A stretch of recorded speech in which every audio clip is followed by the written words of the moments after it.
अगर आप ये वीडियो देख रहे हैं तो कहीं न कहीं आपके मन में ये उम्मीद अभी भी है कि 2026 में आप माँ बन सकती हैं, आपके घर में भी नन्ही किलकारियाँ गूँज सकती हैं। दवाइयाँ आपने बंद कर दी हैं, आईवीएफ फेल्योर हो चुके हैं, अब रिलेटिव्स ने भी आपसे पूछना छोड़ दिया है, लेकिन मन में तो उम्मीद है ना माँ बनने की, तो ये वीडियो आपके लिए लास्ट तक देखना है। इस वीडियो में मैं बताने वाली हूँ ऐसी चीज़ें जो आपने अभी तक नहीं समझी हैं। बहुत बार कपल क्या करते हैं, वो सिर्फ़ जो उनकी रिपोर्ट्स होती है जैसे कि लो एएमएच है, लो स्पर्म काउंट है, ट्यूब ब्लॉक है, आईवीएफ फेल्योर है, ये सारी चीज़ें सिग्नल हैं कि ये आपकी बॉडी में कहीं न कहीं कुछ गड़बड़ी हो रही है जिसकी वजह से ये रिपोर्ट्स आ रही है। आयुर्वेदा रिपोर्ट्स को ट्रीट नहीं करता है, वो इंटरनली आपको ट्रीट करता है। तो आज बताने वाली हूँ 5 ऐसी गलतियाँ और 5 ऐसी चीज़ें जो आपने नज़रअंदाज कर रखी है, तो वीडियो के लास्ट तक आपको बने रहना है। सबसे बड़ी गलती जो आप लोगों की मैंने नोटिस करी है कि सारी रिपोर्ट्स ठीक होते हुए, सब कुछ होते हुए भी आपकी जो पहली गलती होती है वो होती है टाइमिंग की गलती। मतलब आप सही समय पे रिलेशन नहीं बना पाते हैं या सही तरीके से रिलेशन नहीं बना पाते हैं। मतलब रिलेशन बनाते समय या फिर आपके टाइमिंग कम रहते हैं या फिर आप ओवुलेशन का टाइम मिस कर देते हैं। आप बोलेंगे मैडम हर बार तो ऐसा नहीं होता है, लेकिन मल्टीपल कपल्स मल्टीपल टाइम ये प्रॉब्लम करते हैं क्योंकि बहुत लोग बाहर रहते हैं, बहुत लोग जॉब के स्ट्रेस में रहते हैं, कभी कभी नींद पूरी नहीं हो पाती। तो इस टाइमिंग को आपको जरूर नोटिस करना है, इसके ऊपर मेरे बहुत सारे वीडियो बने हुए हैं। दूसरी गलती जो आपको ढूंढनी है या दूसरा जो जिस कैटेगरी में आते हैं वो देखनी है आपको प्रॉब्लम कि आपको प्रॉब्लम कहाँ है। तो आपको क्या स्पर्म काउंट की प्रॉब्लम है, तो ये रिवर्सिबल प्रॉब्लम, ये सारी प्रॉब्लम्स रिवर्सिबल हैं जिन्हें हम ठीक कर सकते हैं। स्पर्म काउंट को बढ़ाया जा सकता है, मोटिलिटी कम है तो उनको बढ़ाई जा सकती है। पीसीओडी है तो पीसीओडी में अच्छी एग क्वालिटी करी जा सकती है। अगर आपका एएमएच लो है तो आयुर्वेदा बोलता है कि लो एएमएच में भी नेचुरली एग की क्वालिटी अच्छी करके आप कंसीव हो सकते हो। अगर थायराइड है तो भी आपके थायराइड को हम मैनेज कर सकते हैं।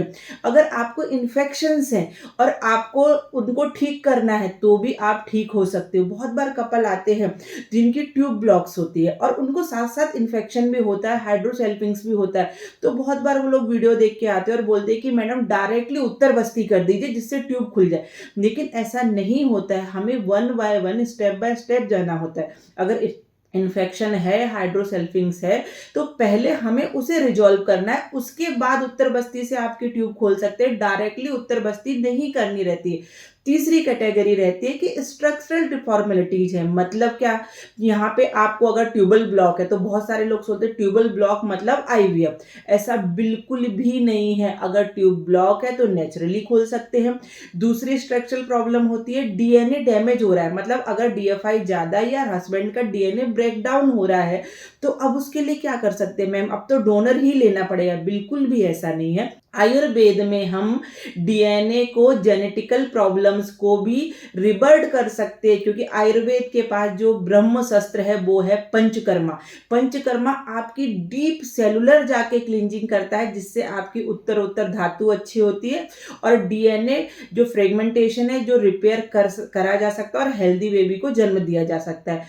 अब सबसे बड़ी प्रॉब्लम जो आपको लगती है कि एडिनोमाइसिस और एंडोमेट्रियोसिस, अगर आपका एडिनोमाइसिस और एंडोमेट्रियोसिस जो है वो 4th ग्रेड तक नहीं पहुंचा है, मतलब उसने अंदर पूरे गुच्छे नहीं बनाए हैं, सिर्फ यूट्रस तक उसकी पैथोलॉजी है, तो उसको भी आयुर्वेद के हिसाब से आप रिवर्स कर सकते हैं। ये तो आपकी 3 कैटेगरी होगी। पहली हो गई टाइमिंग वाली, दूसरी हो गई हमारी कि भाई रिवर्सिबल कौन सी है अकॉर्डिंग टू माई साइंस, तो हम रिवर्स कर सकते हैं। तीसरी होगी कि ये सारी चीजें तो मैम अनरिवर्सिबल है, स्ट्रक्चरल प्रॉब्लम है, तो उन्हें भी आयुर्वेदा की मदद से हम ठीक कर सकते हैं। चौथी कैटेगरी आती है वो है आपकी एज। बहुत बार क्या होता है, बिकॉज ऑफ लेट मैरिजेज या बहुत बार हम अपने करियर के उसमें बेबी टाइमली प्लान नहीं कर पाते, एज निकलती जाती है।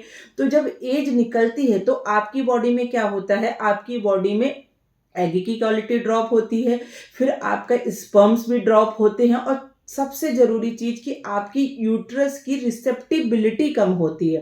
तो इन सारी चीज़ों को आपको ठीक से ठीक करना है, उसको लिए हम आयुर्वेद में करते हैं पंचकर्मा, वमन, विरेचन, बस्ती, रक्त मोक्षण, नस्य। इससे आपकी सारी क्वालिटीज़ को हम अच्छा कर सकते हैं, क्योंकि हमारे पास 45 की एज में भी कंसीव्ड पेशेंट हैं जिनका AMH 0.07 0.08 है और अभी उनके हाथों में बच्चे हैं। तो ये प्रूव करता है कि आयुर्वेदा से आपकी एज को हम, आयुर्वेद ने बताया गया रसायन चिकित्सा। रसायन क्या करता है कि आपकी धातुओं को पोषण करता है। जब धातु पोषण होती है तो जरा व्याधि कम होती है, मतलब एज कम होती है, रिवर्सिबल होती है।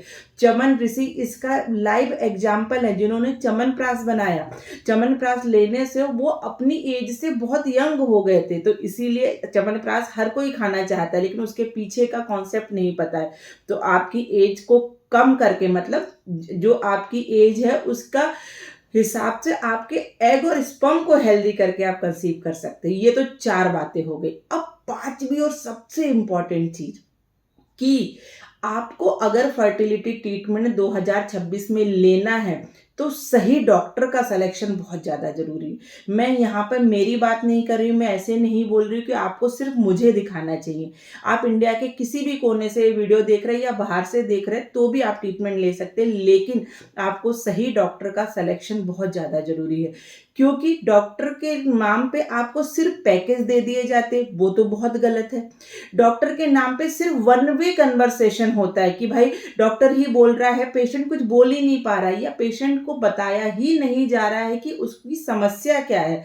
तो आपको ऐसी गलती बिल्कुल नहीं करनी। ऐसे डॉक्टर को सेलेक्ट करिए जो आपकी बातों को सुने, आपकी समस्या का समाधान दे, आपको कारण बताए कि भाई इस वजह से आप कंसीव नहीं हो पा रहे थे, और वो भी एट प्रेजेंट कंडीशन में। अब क्या कारण है? जो प्रीवियस हिस्ट्री थी वो तो अब चेंज हो चुकी है ना, क्योंकि आपकी एज एडवांस हुई है, आपके बॉडी पे हार्मोनल इफेक्ट आया है, बहुत सारी चीजें रही हैं। तो ये डॉक्टर का सिलेक्शन आपके लिए बहुत ज्यादा जरूरी है। आयुर्वेद में हम लोग अपने रोगी को पुत्रवत स्नेह करते हैं, मतलब पुत्रवत स्नेही बताया गया रोगी होना चाहिए। मतलब आपका बेटा अगर कुछ गलतियां कर रहा है तो आपको उसको डांट के प्यार से करेक्ट करना है। वैसे ही हमें अपने रोगी की हर एक बात पता होनी चाहिए और उसकी गलतियों को हम करेक्ट कर सके, चाहे प्यार से चाहे डांट के।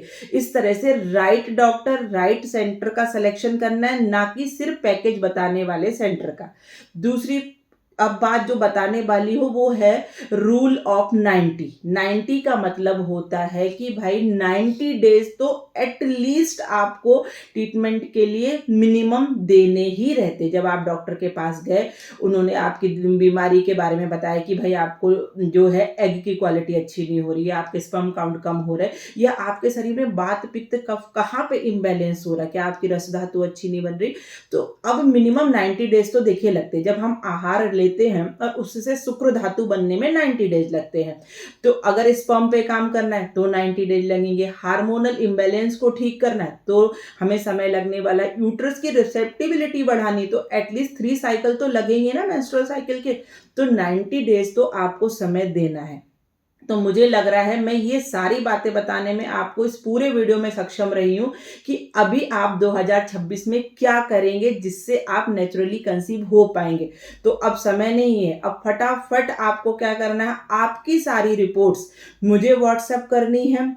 अगर मेरे से कंसल्टेशन चाह रहे हैं तो एक ऑनलाइन कंसल्टेशन बुक करना, और कहीं भी किसी डॉक्टर को दिखाने जा रहे हैं तो फटाफट अपनी चेकलिस्ट बनाइए, क्या क्या बातें करनी है, क्या क्या पूछना है डॉक्टर से, और किस तरह से ट्रीटमेंट चालू करना है। फिर देखते हैं 2026 में आप जरूर कंसीव होने वाली हैं।